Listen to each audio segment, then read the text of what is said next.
Hello friends, आज की ताज़ा खबरों में आप सभी का स्वागत है। झारखंड की तमाम छोटी बड़ी खबर इस वीडियो में देखने को मिलेगी। सबसे पहले बड़ी खबर, संयम और सतर्कता के साथ मनाएं नए साल का जश्न। एक बड़ी खबर की मुख्यमंत्री हेमंत सोरेन ने शुक्रवार को झारखंड मंत्रालय में राज्य में कोरोना संक्रमण के बढ़ते मामले को लेकर उच्च स्तरीय बैठक की। मुख्यमंत्री ने बैठक में कोरोना संक्रमण के बढ़ते मामले को लेकर चिंता जताई है और वहीं उन्होंने अधिकारियों से पिछले एक सप्ताह में कोरोना संक्रमण मामले में वृद्धि की अद्यतन जानकारी ली है। इसके साथ ही समीक्षा के क्रम में ये बात सामने आई है कि हजारीबाग और बोकारो जिले में कोरोना जांच के आंकड़ों के अनुसार कम टेस्टिंग और ज्यादा पॉजिटिव मरीज मिले हैं। इस पर मुख्यमंत्री ने कहा है कि इन दोनों जिलों में कोरोना जांच में तेजी लाने और संक्रमण के प्रसार को रोकने के लिए उचित कदम उठाने के अधिकारियों को निर्देश दिए हैं। साथ ही मुख्यमंत्री ने संयम और सतर्कता के साथ नए साल का जश्न मनाने को कहा है। उन्होंने नए वर्ष की गैदरिंग आयोजनों पर नजर रखते हुए वाटरफॉल, पार्क, पिकनिक स्पॉट और मंदिर इत्यादि जगहों पर कोरोना गाइडलाइन का सख्ती से पालन कराने का निर्देश दिए हैं। वहीं मुख्यमंत्री ने 15 जनवरी तक राज्य में 100% वयस्क लोगों का टीकाकरण करने के निर्देश दिए हैं। इसी के साथ ही अगली बड़ी खबर, नाइट कर्फ्यू का कोई आधार नहीं, सबसे पहले खुलने चाहिए स्कूल। इधर देश भर में ओमिक्रॉन के मामले तेजी से बढ़ रहे हैं और देश के विभिन्न राज्य इस पर काबू पाने के लिए रात का कर्फ्यू से लेकर के स्कूल, कॉलेज आदि बंद करने जैसे उपायों का ऐलान कर रहे हैं। सच्चाई तो ये है कि इस बारे में WHO की राय बिल्कुल अलग है। WHO के मुख्य वैज्ञानिक सौम्या स्वामीनाथन ने शुक्रवार को एक इंटरव्यू में कहा है कि रात का कर्फ्यू किसी विज्ञान पर आधारित नहीं है। ये कितना प्रभावी है इसका कोई सबूत नहीं है, लेकिन मास्क पहनना और टीकाकरण कोरोना के प्रसार को रोकने में ज्यादा मददगार साबित हो सकता है। वहीं उन्होंने कहा कि लंबे समय से स्कूल बंद होने से बच्चों और शिक्षा पर विनाशकारी प्रभाव पड़ सकता है। इसी के साथ ही अगली बड़ी खबर, मौसम विभाग से झारखंड में और बढ़ेगी ठंड। इधर रांची सहित पूरे झारखंड में मौसम साफ हो गया है। इसके साथ ही आज रात में न्यूनतम तापमान में 3 से 4 डिग्री सेल्सियस की गिरावट हो सकती है। इससे ठंड और बढ़ेगी। मौसम विभाग से मिली जानकारी के अनुसार झारखंड में पश्चिमी विक्षोभ का असर खत्म हो गया है। बर्फीली हवा के कारण झारखंड के तापमान में गिरावट आएगी और दिन में भी ठंड का असर दिखेगा और दिन में धूप भी खिली रहेगी।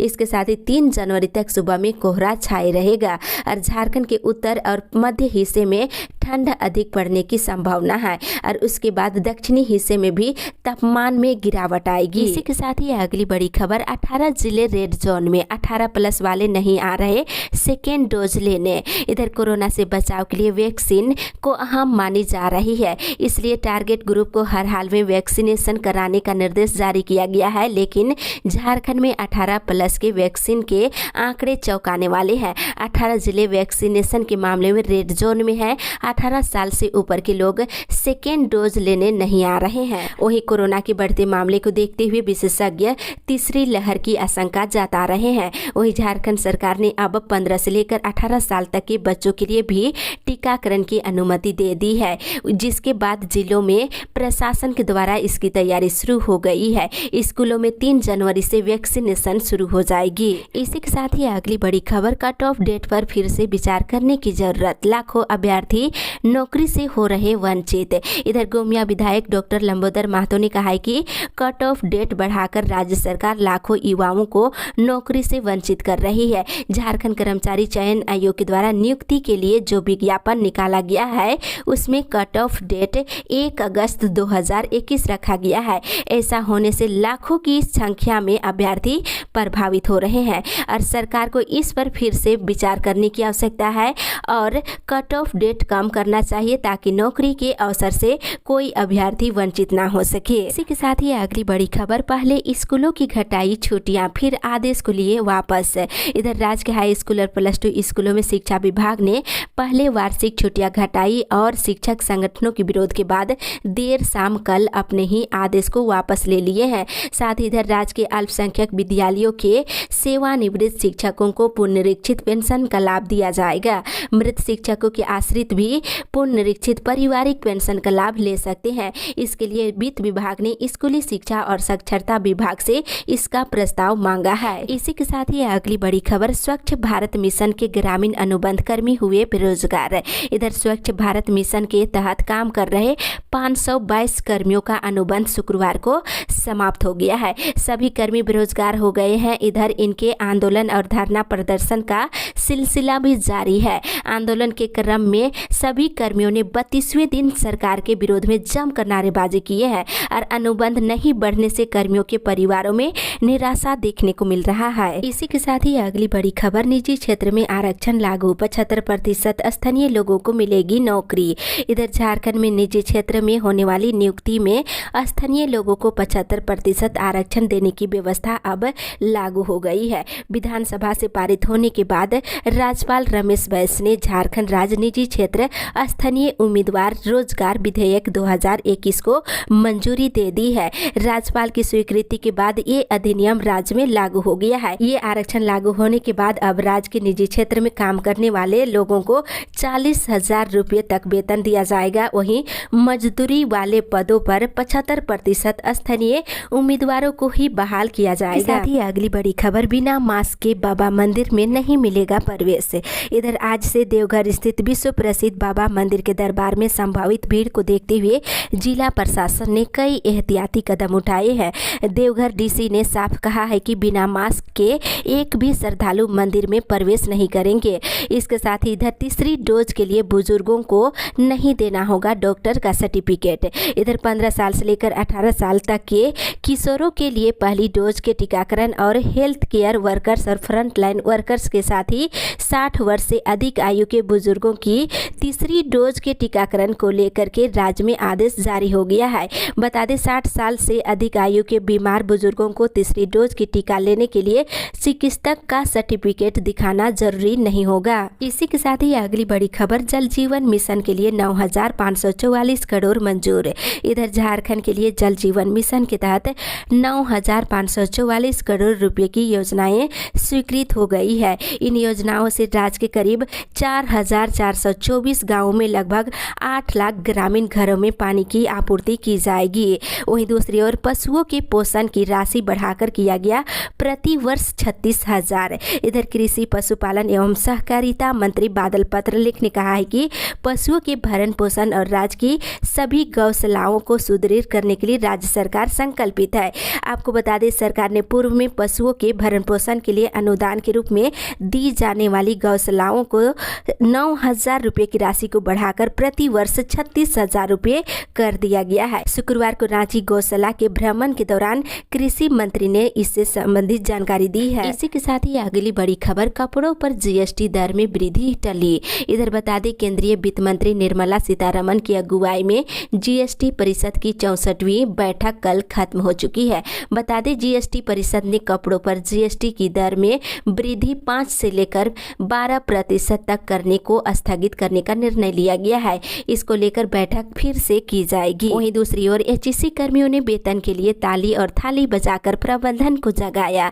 इधर एचईसी के हड़ताली कर्मियों ने वेतन भुगतान की मांग को लेकर शुक्रवार शाम 7 बजे अपने अपने घरों में ताली और थाली बजाकर प्रबंधन को जगाया है। वहीं पिछले 7 महीने से वेतन नहीं मिलने के कारण एचईसी कर्मी हड़ताल पर है। साथ ही इधर एचईसी को बचाने के लिए मुख्यमंत्री हेमंत सोरेन से जल्द ही एचईसी कर्मी मुलाकात करेंगे और एचईसी को बचाने की गुहार लगाएंगे। इसी के साथ ही अगली बड़ी खबर, झारखंड में कोरोना हुआ बेकाबू, मिले 753 नए मरीज।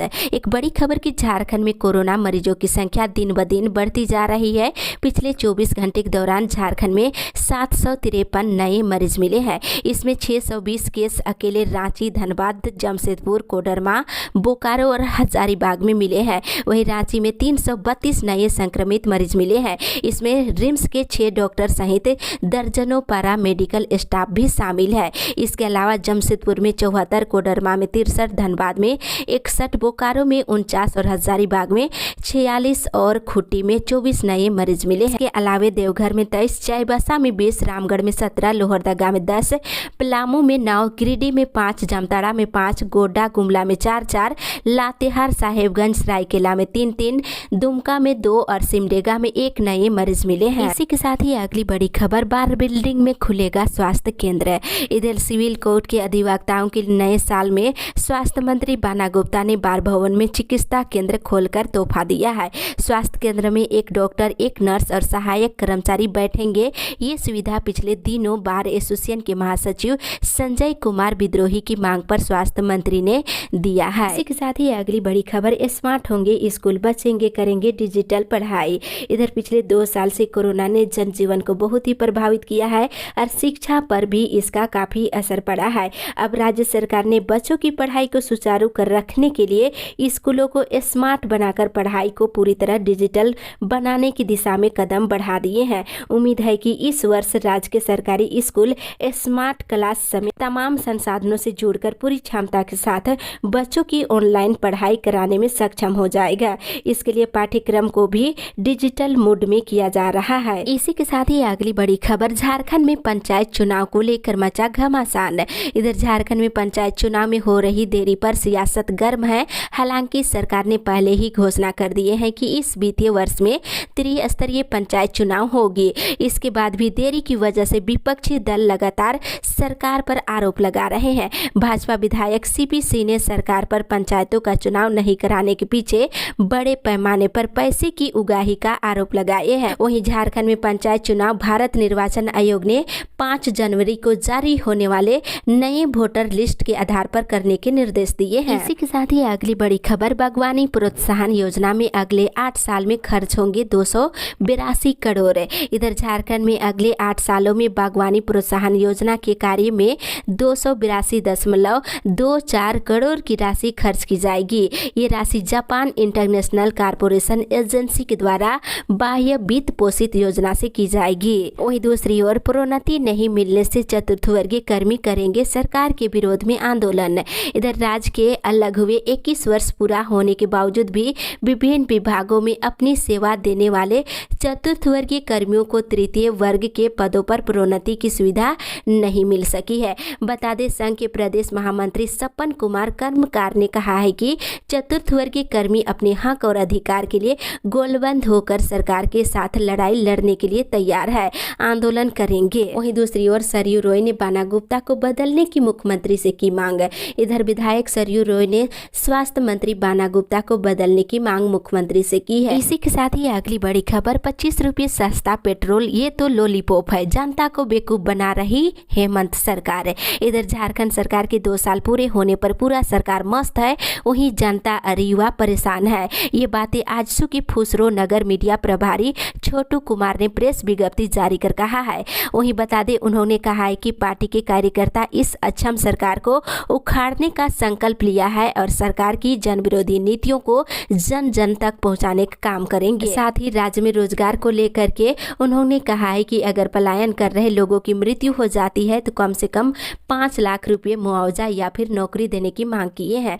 लेकिन सरकार के द्वारा ना तो रोजगार दिया गया और ना ही बेरोजगारों को बेरोजगारी भत्ता दी गई है और रोजगार की मांग करने पर अंडा या मुर्गी बेचने की बात हेमंत सरकार करती है। वहीं साथ ही उन्होंने ये भी कहा कि 100 यूनिट बिजली फ्री देने की बात कह रही थी, लेकिन अब तो मुश्किल से 4 घंटे ही राज्य के जिलों में बिजली मिल पा रही है। इसी के साथ ही अगली बड़ी खबर, डीजल से वैट घटाकर आम आदमी को राहत दे सरकार। इधर भाजपा प्रदेश अध्यक्ष दीपक प्रकाश ने कहा है कि राज्य सरकार बीपीएल परिवारों को पेट्रोल में 10 लीटर तक 25 रुपये सब्सिडी की योजना को आंकड़ों में उलझाकर सस्ती लोकप्रियता हासिल करना चाहती है। उन्होंने कहा है कि छात्रों को साइकिल खरीद कर देने का निर्णय क्या हुआ और सरकार बताए कि नियुक्ति वर्ष में नियुक्तियों का वर्ष क्या हुआ, वहीं किसानों के ऋण माफी का क्या हुआ और बेरोजगारी भत्ता देने का जो वादा था उसका क्या हुआ, इसका जवाब देने की मांग किए हैं। इसी के साथ ही अगली बड़ी खबर, रांची स्टेशन से प्रीपेड ऑटो सर्विस शुरू। इधर रांची रेलवे स्टेशन पर फिर से प्रीपेड ऑटो सर्विस शुरू हो गई है। किराया भी कम लगेगा और ऐसे में रांची रेलवे स्टेशन पर आने वाले पैसेंजर को अब अपने घर या ऑफिस जाने के लिए प्राइवेट ऑटो की सुविधा मिलेगी। इसके लिए पैसेंजर को पहले ही किराया चुकाना होगा।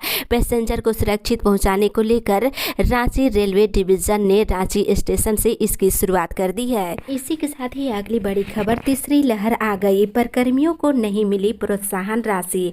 इधर कोरोना की तीसरी लहर आ गई है, लेकिन अभी तक एमजीएम मेडिकल कॉलेज अस्पताल के सफाई कर्मियों को प्रोत्साहन राशि नहीं मिली है। इससे कर्मचारियों में नाराजगी है। इसके साथ इधर पीएम आवास शीघ्र पूरा करे लाभुक। इधर गोड्डा जिले के बोआरी जोर प्रखंड कार्यालय में प्रखंड विकास पदाधिकारी धीरज प्रकाश की अध्यक्षता में मनरेगा मनरेगा, पीएम आवास, पेंशन और टीकाकरण आदि को लेकर कल समीक्षा बैठक की गई। बता दें, इस बैठक में अपूर्ण प्रधानमंत्री आवास को पूरा करने और जियो टैग और आवास प्लस के अभिलेख को जमा करने के निर्देश दिए गए हैं। वहीं पथरगामा प्रखंड सभागार में बीडीओ ने पंचायत स्तरीय कर्मियों सहित लाभुकों के अधूरे पीएम आवास को अविलंब पूरा करने के निर्देश दिए हैं। इसी के साथ ही अगली बड़ी खबर, धोती, साड़ी और साइकिल खरीद में भी करे डीबीटी से भुगतान। इधर राज्य के राशन कार्ड धारियों को दोपहिया वाहन पर 25 रुपये प्रति लीटर छूट डीबीटी से देने की सरकार की घोषणा पर भाजपा के प्रदेश अध्यक्ष दीपक प्रकाश ने कहा है कि धोती, साड़ी और साइकिल की खरीद के लिए जो पैसे दी जाती है वे डीबीटी के माध्यम से ही भुगतान करने की मांग किए हैं। वहीं इधर गरीब बच्चों के नामांकन को लेकर रांची के 15 निजी स्कूलों को नोटिस भेजा गया है। साथ ही 5 पैक्सों में चुनाव की प्रक्रिया 27 जनवरी से शुरू होगी। बता दें, इधर पलामू जिले में सहकारी सहयोग समिति लिमिटेड का चुनाव कराने की प्रक्रिया शुरू कर दी गई है। चुनाव संचालन पदाधिकारी कुमारदीप एक्का ने बताया है कि जनवरी में जिले के 4 प्रखंडों के 5 पैक्सों में विशेष आम सभा के माध्यम से चुनाव कराया जाएगा। इसी के साथ ही अगली बड़ी खबर, पारा शिक्षकों को संघर्ष से मिली जीत। इधर झारखंड के 65,000 पारा शिक्षकों को अस्थायी कर दिया गया है। पारा शिक्षकों को मिलने वाले लाभ के लिए झारखंड के मुख्यमंत्री और शिक्षा मंत्री बधाई के पात्र है। ये बातें झारखंड प्रदेश एकीकृत पारा शिक्षक संघ मोर्चा के राज्य इकाई सदस्य सिंटू सिंह ने कही है। बता दें, उन्होंने कहा कि 60 वर्षों की सेवा की गारंटी, सहायक अध्यापक का नाम और 5 से 7,500 रुपये प्रति माह मासिक मानदेय में वृद्धि और 4% वार्षिक इंक्रीमेंट और चिकित्सक अवकाश और सेवा पुस्तिका का संधारण और ईपीएफ की सुविधा के साथ ही अनुकंपा का लाभ झारखंड के सरकार ने दिए हैं। इसी के साथ ही अगली बड़ी खबर, सेल कर्मियों का महंगाई भत्ता 2.2% बढ़ा। इधर सेल में काम कर रहे अधिकारी और कर्मचारियों के महंगाई भत्ते में इस तिमाही 2.2% की बढ़ोतरी की गई है। नई दर जनवरी से लागू हो जाएगी। साथ ही इधर एटीएम से बार बार निकासी आज से हुई महंगी। इधर निर्धारित सीमा से अधिक बार एटीएम से नगद निकासी करना बैंक खाता धारकों को आज से महंगा पड़ेगा। खाता धारक निर्धारित सीमा से अधिक बार एटीएम का उपयोग करेंगे तो उन्हें प्रति निकासी 21 रुपये शुल्क देना होगा। बता दें, एटीएम से एक महीने में 5 बार ही पैसे आप निःशुल्क निकाल सकते हैं। साथ ही आदिवासी समाज आज काला दिवस मनाएंगे। इसी के साथ ही अगली बड़ी खबर, रिम्स में नई बेहतर व्यवस्था की शुरुआत, जल्द दिखेगा सकारात्मक परिणाम। इधर रिम्स में गुड गवर्नेंस की कवायद शुरू हो गई है। वर्षों से जुड़े रिम्स के विभिन्न विभागों के एचओडी बदल दिए गए हैं। नए विभाग अधीक्षकों को जिम्मेदारी दे दी गई है कि वे रिम्स में सुलभ और बेहतर स्वास्थ्य सुविधाएं सुनिश्चित करेंगे। इस बात की जानकारी देते हुए स्वास्थ्य मंत्री बाना गुप्ता ने बताया है कि रिम्स में कई वर्षों से एचओडी का बदलाव नहीं किया गया था। इस बदलाव के बाद उम्मीद है कि नई ऊर्जा और प्लानिंग के साथ सारे एचओडी काम करेंगे। इसी के साथ ही अगली बड़ी खबर, मोरहाबादी के दुकानदारों को दुकान खोलने की मिली अनुमति। इधर रांची नगर निगम अतिक्रमण को लेकर पिछले कुछ दिनों से लगातार अभियान चला रहा है। इस बीच शुक्रवार को रांची नगर निगम की इन्फोर्समेंट टीम मोरहाबादी मैदान में सड़क किनारे अतिक्रमण हटाने और अवैध दुकानों को बंद कराने पहुंची। इस बीच मोरहाबादी मैदान में जबरन दुकान बंद कराए जाने का दुकानदारों ने जमकर विरोध किए हैं और सैकड़ों दुकानदारों के भारी विरोध प्रदर्शन के बाद निगम प्रशासन ने दुकानों को खोलने की अनुमति दे दी है। इसके साथ इधर झारखंड कैडर के 9 आईपीएस अधिकारियों को मिली प्रोन्नति। राज्य सरकार ने झारखंड कैडर के 9 आईपीएस अधिकारियों को प्रोन्नति दे दी है। प्रोन्नति के बाद भी ये अधिकारी अगले आदेश तक अपने वर्तमान पद पर ही बने रहेंगे। शुक्रवार को इसको लेकर अधिसूचना जारी कर दी गई है। इसी के साथ ही अगली बड़ी खबर, वैक्सीन लेने वालों में नहीं दिख रहा गंभीर संक्रमण। इधर बता दें, कोरोना वैक्सीन लेने वालों को तीसरी लहर में गंभीर संक्रमण की संभावना कम हो सकती है। रिम्स के डॉक्टरों ने देश के 4 मेडिकल कॉलेजों के साथ मिलकर किए गए शोध पोस्ट कोविड स्टडी में ये बातें सामने आई है। साथ ही इधर बताते चले कि कोरोना पीड़ितों के इलाज के लिए रिम्स में 600 बेड तैयार कर लिए गए हैं। इसी के साथ ही अगली बड़ी खबर, फरवरी में होगा सीयूजे का दीक्षांत समारोह, 2020 तक के पास छात्र छात्राएं लेंगे हिस्सा। इधर झारखंड केंद्रीय विश्वविद्यालय के दीक्षांत समारोह में शामिल होने के लिए कागजी तौर पर समय समाप्त हो चुका है। हालांकि इसके लिए आवेदन अभी भी मांगे जा रहे हैं। वहीं भोजपुरी मगही को क्षेत्रीय भाषा में शामिल करने को लेकर विरोध है। झारखंड की क्षेत्रीय भाषाओं की सूची में भोजपुरी मगही को शामिल किए जाने के विरोध में लगातार उबाल जारी है। कहीं प्रतिकार सभा तो कहीं पुतला दहन लगातार हो रहे हैं। इस कड़ी में शुक्रवार को चक्रधरपुर के भगत सिंह चौक में भोजपुरी मगही को क्षेत्रीय भाषा में शामिल करने के विरोध में मुख्यमंत्री हेमंत सोरेन का पुतला दहन किया गया। इसके साथ इधर नाइंसाफी नहीं होगी बर्दाश्त। इधर गुमला जिला पिछड़ा वर्ग संघर्ष समिति के सदस्य प्रदेश अध्यक्ष सह पूर्व मंत्री श्री लालचंद महतो से उनके आवास पर मुलाकात कर राज्य में पिछड़ी जाति का आरक्षण सुनिश्चित कराने की दिशा में पहल करने की मांग की गई है। वहीं इधर बढ़ते संक्रमण को देखते हुए जिला प्रशासन सख्त, धारा 144 लागू। इधर कोडरमा जिले में ओमिक्रॉन और कोविड की तीसरी लहर के प्रभाव को देखते हुए जिला प्रशासन अलर्ट मोड में है। बता दें, उपायुक्त कोडरमा के दिशा निर्देश के अनुसार सभी सार्वजनिक स्थलों पर 31 दिसंबर की देर रात से धारा 144 लागू कर दी गई है। साथ ही इधर ओमिक्रॉन के बढ़ते संक्रमण से बचाव के लिए राज्य सरकार टीकाकरण में लाए तेजी। झारखंड पेरेंट्स एसोसिएशन के प्रदेश अध्यक्ष संजय सरफरा ने मुख्यमंत्री हेमंत सोरेन से ओमिक्रॉन के बढ़ते संक्रमण से बचाव के लिए जरूरी कदम उठाने की मांग की है।